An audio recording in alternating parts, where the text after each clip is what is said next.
Hey team, Patrick here.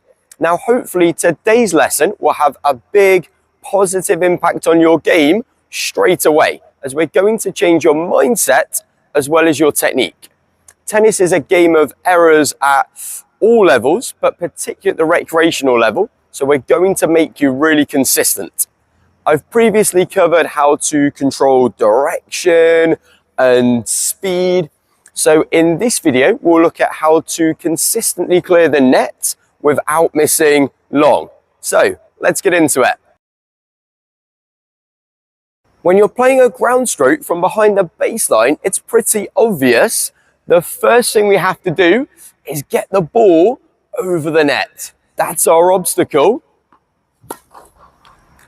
And if I've got beginner players, particularly if it's their first time on court, or in a group lesson, we start by just trying to get the ball over the net. Hitting the ball in the net from the baseline is what I call the worst mistake in tennis, as your whole goal should be to prolong the point, to give yourself opportunities to attack later in singles or give your partner a volley at the net in doubles.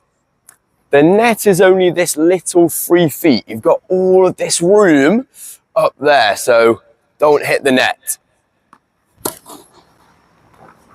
Also, if you were to miss just long, well, your opponent might carry on the point, or they might volley it, particularly at the lower level, but nobody hits the ball in the net, and your opponent goes, okay, play on.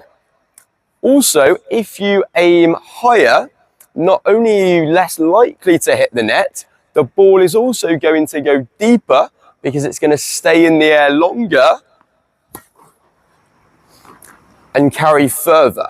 So if you aim lower, you're taking more risk to hit a less effective, shorter ball anyway. Now, if you get a short ball and you've got an opportunity to attack and you're trying to put the ball away, well, this is a little bit different. But from the baseline, I preach to my students, no balls in the net. Now, getting the ball over the net is not the hard part. It's actually very intuitive. And we just swing up from below the ball on a low to high path, and that ball will go over the net unless we swing really slow. The challenge is then keeping it in play. Now, if we get a short ball very close to the net that sits up very high, of course, we might swing more level or even slightly down because we've got less room. But from the baseline, we should always be stroking the ball low to high. And that's what lifts the ball over the net. But it's not actually the answer that a lot of players give me, particularly when they start out, and that is to open the racket face. But this is wrong for reasons that we'll get into. So how high should we be aiming over the net? Well, a good rule of thumb is to imagine stacking another net on top. So at least 3 feet to give ourselves this margin for error. Players will hit the net tape from behind the baseline and go, so close, I was so unlucky. But I'm going to say we shouldn't have been messing around and aiming anywhere near there.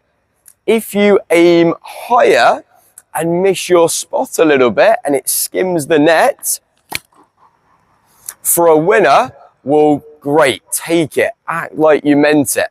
And if you have great control, maybe you can aim a little bit lower, but if not, just aim a little bit higher.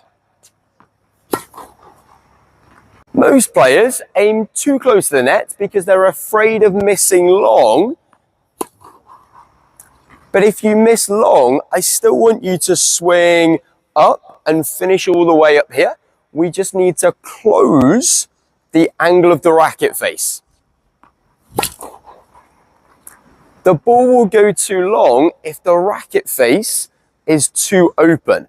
And we want a neutral to even slightly closed racket face at contact, depending on how fast we're swinging.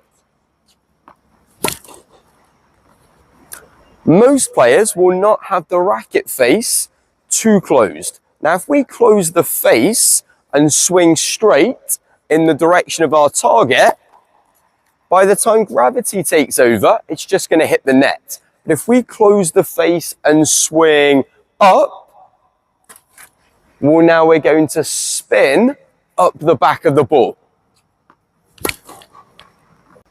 Right, team, practice this and develop the relationship between the angle of the racket face at contact and the path you're swinging the racket on. And from the back of the court, we should be looking to create this rainbow shape over the net. And can I please remind you to like the video and leave a comment and subscribe to the channel, and I'll see you on court in the next one. Cheers, guys.